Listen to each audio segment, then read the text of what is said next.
이제 백제 이야기가 거의 끝을 달려가고 있죠. 의자왕은 한땐 되게 잘했어요. 잘 나갔었어요. 별명이 해동증자였어요. 해동, 동쪽에 있는 증자. 효심이 되게 깊은 사람이었다는 뜻이거든요. 근데 이 의자왕이 초반에 자기 동생하고 이 사람들을 다 섬으로 귀양 보내고요. 그래서 왕권을 강화시키고, 그리고 신라하고 전투를 벌여서 여러 번 이깁니다. 당시 신라의 왕이 선덕여 왕이었고, 그리고 김유신 장군도 있고 그랬는데도 백제 의자왕이 진짜 잘 싸웠어요. 그래서 거의 신라를 망하기 직전까지 몰아붙이고 그럴걸? 백제가?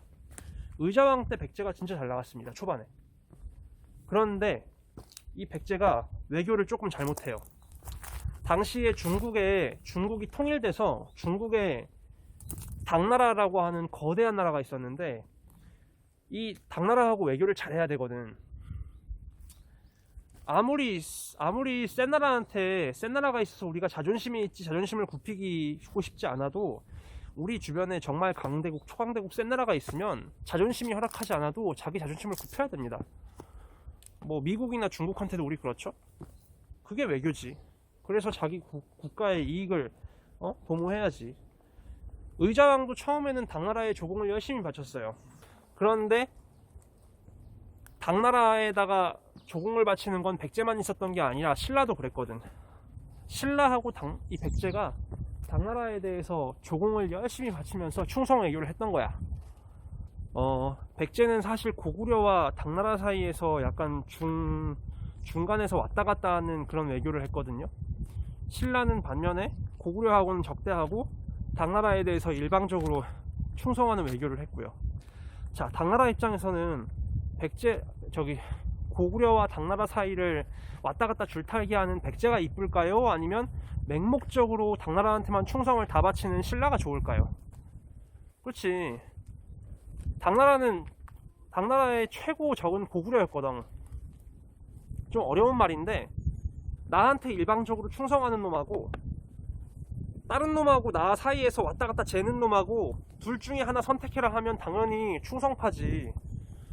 그래서 신라가 끊임없이 당나라한테 구원군을 요청합니다. 우리 백제 멸망시키자고.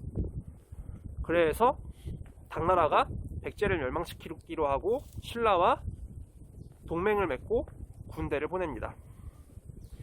당나라 입장에서도 백제가 망해줘야, 그래야 고구려를 신나게 두들길 수 있고, 백제가 망해줘야만 신라가 백제를 신경 쓰지 않고 당나라와 연합해서 고구려를 때릴 수 있거든요. 이게 되게 복잡해요, 외교가. 지금도 그렇지만. 자, 우리 의자왕, 이제 백제 마지막 왕. 똑똑했습니다. 우리가 많은 여자를 거느리고 방탕하고 쓰레기 같은 왕을 의자왕이라고 흔히 많이 부르는데, 쟤 의자왕이야? 이러면 여자 많이 끼고 있는 그런 사람을 의자왕이라 부르는데, 그거는 나중에 이제 후대 신라 사람들 포함해서 후대가 날조한 거고요. 실제 의자왕은 정말 백제를 되살리기 위해 노력했었던 훌륭한 왕이었습니다. 자, 그런데 그때 신라 왕은 태종무열왕이라고도 불리는, 본명은 김춘추, 그 무열왕이었는데, 그 무열왕 진짜 열심히 당나라에다가 조공하고 쌀 갖다 바치고 해서, 쌀 퍼주고 해서, 그래서 당나라하고 동맹을 맺는데 성공했고요. 그리고 나당동맹군을 결성해서 마침내 백제를 공격하게 됩니다.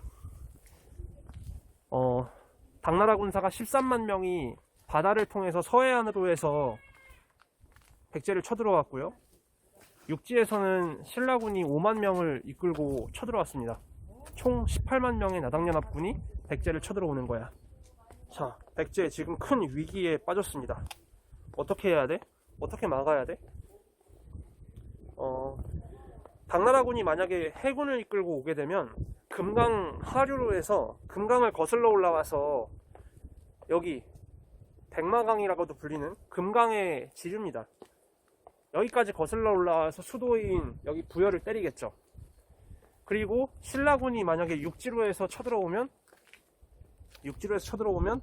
저기 지금의 논산 쪽, 그 논산 앞에 대전 이쪽 일대, 그쪽 일대에 있었던 고개 이름을 탄현이라 불러요. 거기를 넘어오게 돼요. 거기를 지키지 못합니다. 삼국사기에는 성충이라는 충신이 있었는데 왕이 자꾸 놀고 막 히덕거리고 방탕에 빠지니까 성충이 막 왕한테, 의자왕한테 너 그만 놀고 정치해라고 했더니 의자왕이 열받아가지고 성충을 가둬버렸다가 죽게 했다,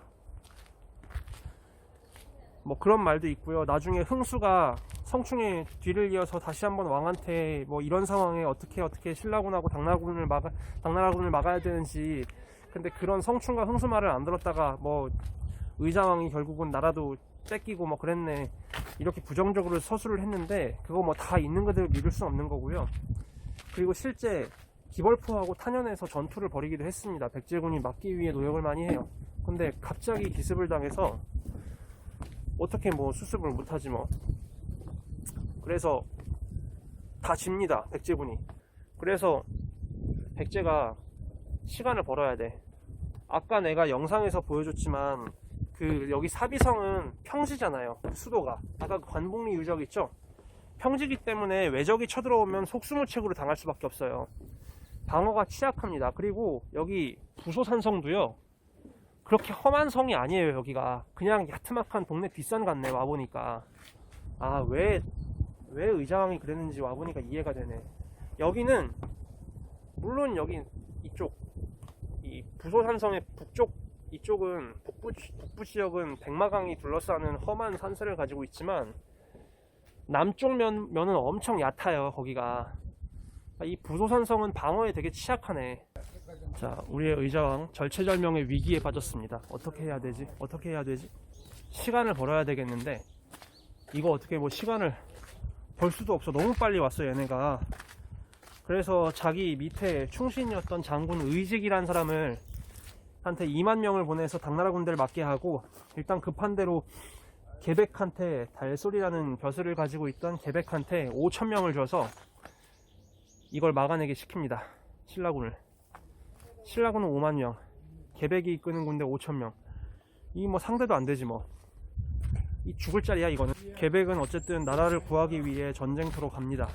근데 병사들이 나가려고 하겠어요? 5만 명 대 5천 명이 싸우는데 이건 게임도 안 돼. 아무도 안 나가려고 하지.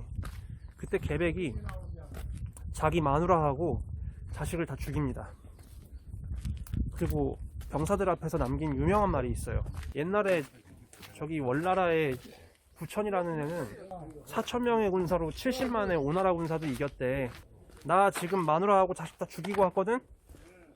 이제 나는 진짜 사생결단으로 싸울 거야. 난 이제 죽을 일만 남아서 죽으러 갈 거야.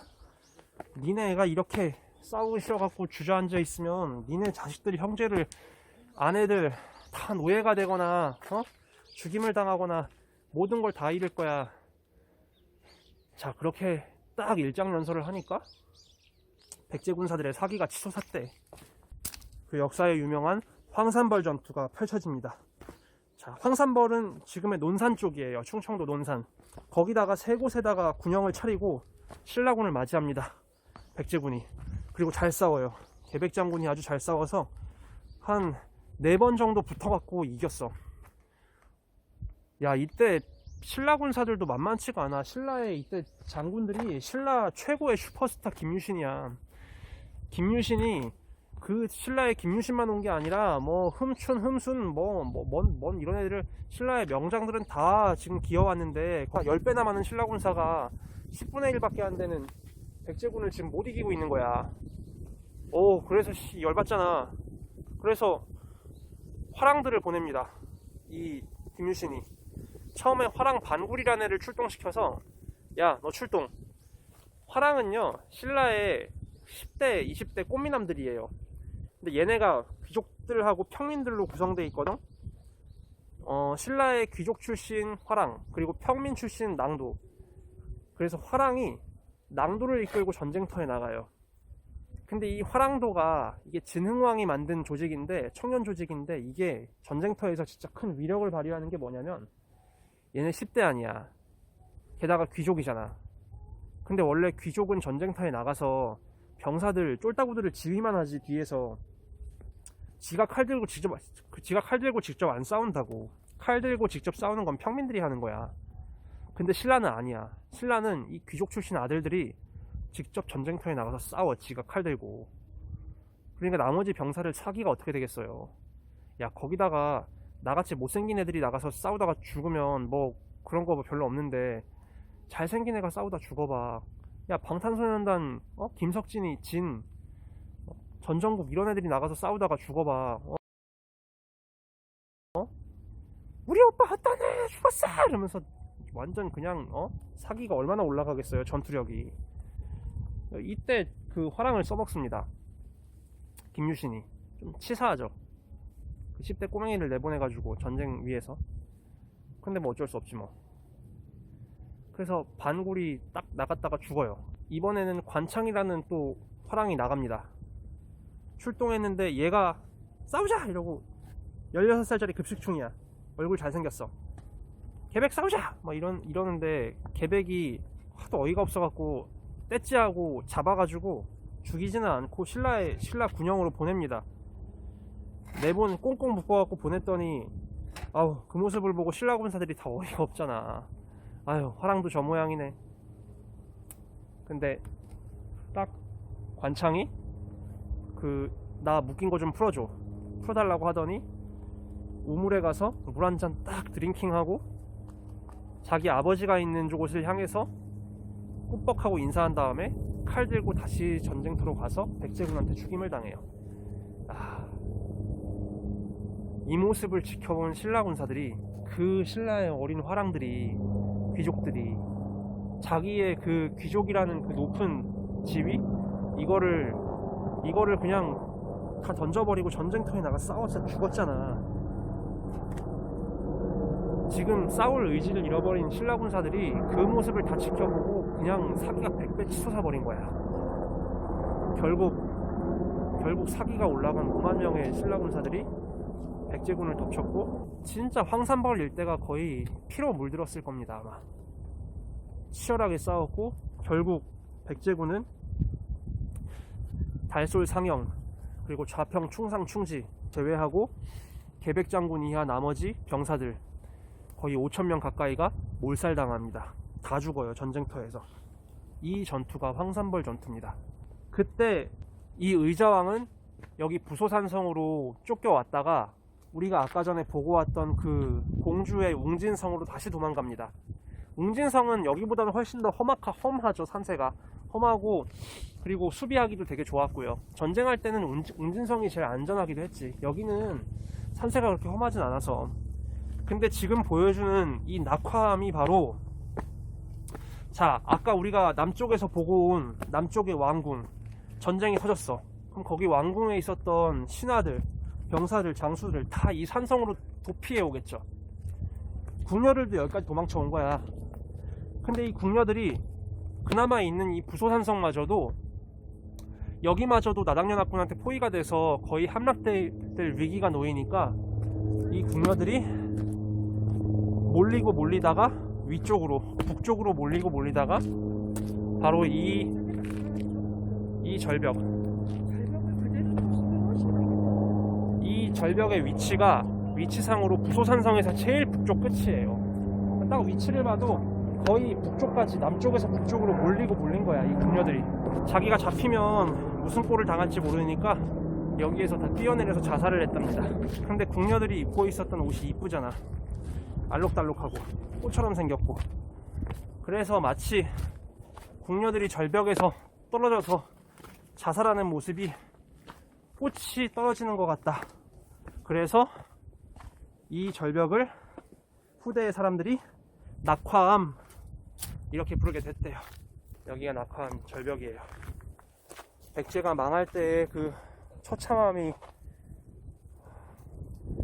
그대로 남아있는 곳이 여기입니다. 그렇게 부소산성은 함락당합니다. 사비성이 함락당했고요. 그리고 한편 웅진성으로 도망갔던 의자왕. 근데 왕은 거기서 도망가자마자 거의 며칠 안 돼서 그 웅진성을 지키는 방령이었던 웅진방령 예식진이라는 놈이 왕을 잡습니다. 체포합니다. 그래서 당나라군한테 갖다 바쳐요. 그렇게 어이없게 백제는 제대로 저항 한번 못해보고, 황산벌 전투를 빼면 제대로 저항 한번 못해보고 나당연합군한테 망하게 됩니다.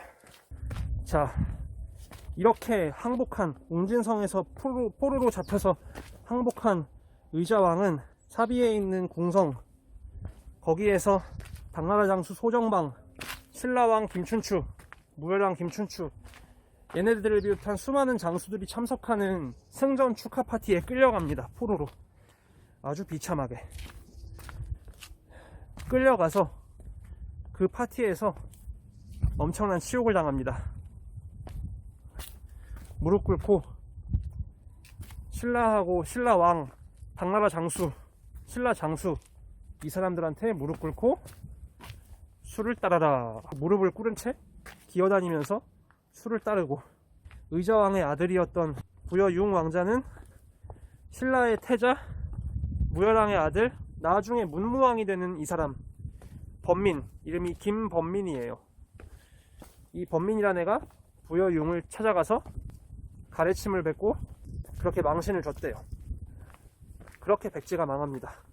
이 부소산성 그리고 사비성, 낙화암, 여기에는 바로 백제가 망한 그 멸망의 기억이 그대로 서려 있는 곳이 여기입니다. 그리고 의자왕은 그 길로 포로가 되어서 당나라의 장안성으로 끌려가요. 당나라의 수도입니다. 거기가 당나라의 수도 장안성으로 끌려가고, 거기서 또 항복식 같은 거 치욕스럽게 하다가 당나라에 끌려간 지 겨우 1년밖에 안 돼서 죽습니다. 한편 망한 백제는 이제 망했어. 어떻게 됐을까요? 망한 나라 운명이 그래요. 되게 비참해요. 백제가 수도가 먹혔는데, 수도하고 제2의 도시 웅진성까지 먹혔는데, 인구가 제일 많이 살았던 곳은 당연히 사비성이겠죠. 뭐 그 다음이 웅진성 쪽일 거고, 여기서 대대적인 약탈전을 벌입니다. 이 신라자식 신라놈들하고 중국놈들이, 당나라놈들이 그냥 여자는 닥치는 대로 보이는 대로 강간하고, 남자는, 성인 남자는 쓸만한, 군인으로 쓸만한 성인 남자는 닥치는 대로 죽이고, 있는 재산은 닥치는 대로 빼앗고, 사람은 모두 노예로 삼고 잡아 질질 끌고 가고, 진짜 백제 사람들을 인간 이하의 대우를 하면서 진짜 말 그대로 그야말로 패전국 국민 취급으로 그거보다 더 처참하게 짓밟습니다. 진짜 상상도 할 수 없는 온갖 사악한 범죄를 저지릅니다. 자, 이 모습을 지켜본, 아직 신라군과 당나라군에게 항복하지 않은, 빼앗기지 않은 다른 성들, 충청도와 전라도 일대에 널려있는, 도처에 널려있는 성들, 그리고 지방관들, 귀족들, 이 사람들은 만약 당나라나 신라에 항복했다가는 우리도 저 꼴을 면치 못하겠다, 그걸 알고 사비성이 함락당한 지 몇 달 되지도 않아서 지방 곳곳에서 반란을 일으키기 시작합니다. 반란이라고 표현하긴 좀 싫으네요. 여기 백제니까요. 부흥이라고 표현합시다. 다시 되살리다. 부흥. 마침내 백제 부흥운동이 시작된 겁니다. 백제 부흥운동을 주도했던 사람은 백제 무왕의 조카였었던 의자왕의 아버지죠. 의자왕의 아버지 무왕의 조카였었던 복신. 또 백제는 불교가 센 나라예요.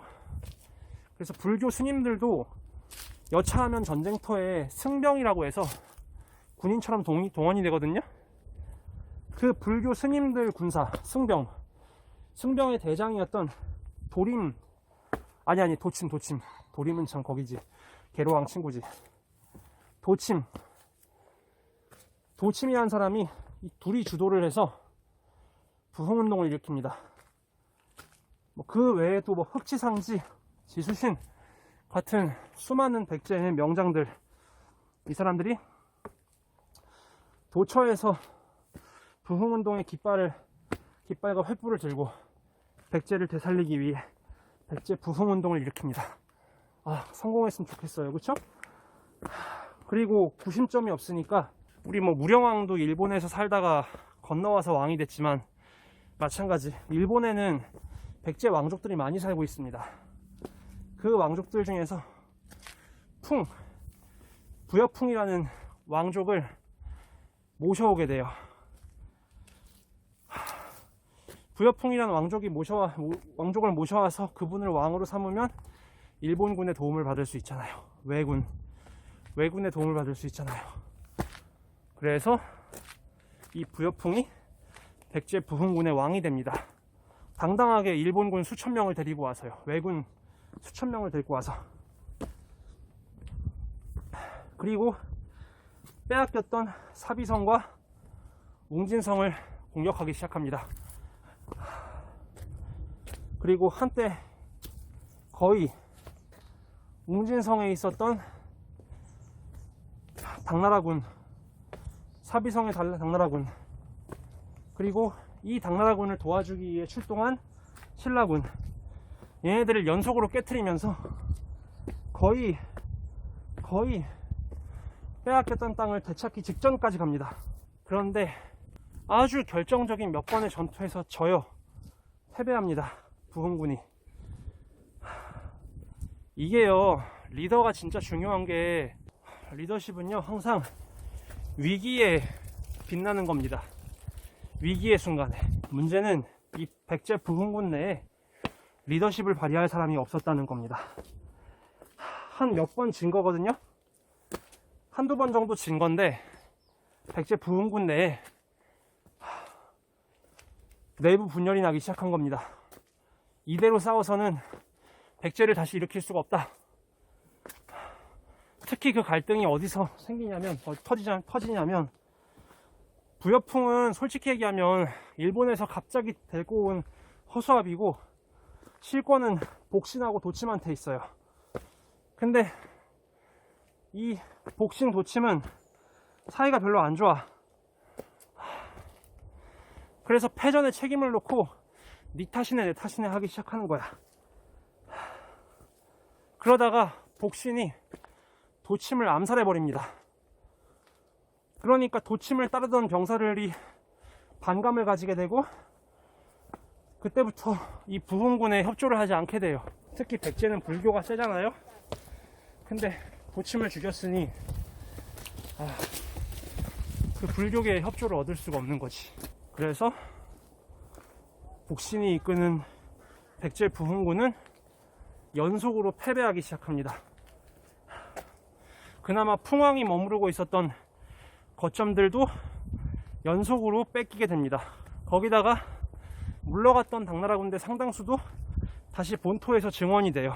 그리고 사실상 유일의 권력자가 된 복신이 계속해서 풍왕을 만만하게 보니까 이 풍왕도 자존심이 상하고 또 자기 왕권의 위험이 되는 복신을 어느 날 토굴로 불러서 꼬드긴 다음에 유인한 다음에 암살해버립니다.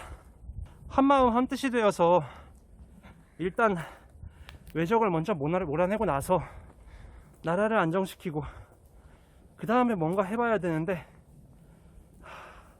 이 뿌리 깊은 갈등, 처음 백제 부흥군이 조직됐을 때부터 생겨났던 그 한계, 이것 때문에 그 꼴이 난 겁니다. 그리고 이 부흥군을 지도했었던 두 명의 리더, 복신과 도침이 다 암살당하니까 이제 백제 부흥군 내부에서도 거의 사기가 밑바닥이 되고, 이대로는 희망이 없더라고 하는 회의론이 싹트면서 부흥군 내부에서 신라군에게 항복하는 사람들도 속출합니다. 자, 우리의 풍왕 할 수 있는 선택지는 하나밖에 없습니다. 자기의 거점, 자기의 뒷백, 바로 외국, 일본에게 도움을 요청합니다. 일본의 입장에서는 한반도에서 자기와 친하고 선진문물을 수용할 수 있는 통로, 창구가 되었던 나라가 가야하고 원래 백제였어요. 근데 가야가 신라한테 망했으니까 그나마 선진국들하고 소통할 수 있는 중요한 창구가 백제인데, 그 백제가 지금 망할 위기에 놓였으니까 이걸 도와야죠. 백제가 망하면 그 다음은 일본 차례니까. 일본 외왕이 거의 일본이 동원할 수 있는 모든, 그러니까 외국으로 원정을 보낼 수 있는 거의 모든 병력과 함선들을 총동원합니다. 스쿠시국, 한자로는 축자국이라고 하는 그 지방에다가 군선과 병력들을 잔뜩 모아놓고 마침내 서기 663년 그 구원군 백제를 도와주기 위해 왜군이 우리 한반도를 출동해 옵니다. 백제가 있는 위치가 여기입니다. 신라는 여기고요. 신라는 이렇게 있었죠. 이때 이렇게. 여러분들 교과서에 지도 보면 있습니다. 고구려고. 일본이 여기 있죠. 일본이 여기 있어요. 여기. 그러니까 일본군이 이렇게 백제군을 돕기 위해 옵니다. 여기 요 백강, 백마강이라고도 하는 이 강, 하구, 그리고 신라, 당, 백제, 바로 이 한반도의 4개 나라가 이제 마지막 운명을 놓고 이 백강 하구에서 충돌하게 돼요. 이 전투를 백제 최후의 전투, 백강전투라 부릅니다. 백제 외 연합군대 나당연합군의 싸움. 근데 막상 싸웠는데 일본의 전함들이 상대가 안 돼. 덩치 큰 그 당나라의 배한테. 전투가 진짜 치열했다고 하고요. 그 서해 바다가 빨갛게 피로 물들었고 이틀에 걸쳐서 여러 차례 충돌해서 교전을 벌였는데 결국 일본군과 백제 외 연합군이 크게 대패하게 됩니다. 이 백강 전투에서. 그리고 풍왕은 전투 도중에 배를 타고 고구려로 도망가게 돼요. 그리고 그 이후의 행적에 대해서는 알 수가 없습니다. 그리고 이날 백제가 망합니다. 일본 서기에 보면 이런 표현이 나옵니다. 그때부터 백제 백성들이 보트피플이 되어서 배를 타고 일본으로 많이 탈출을 갑니다.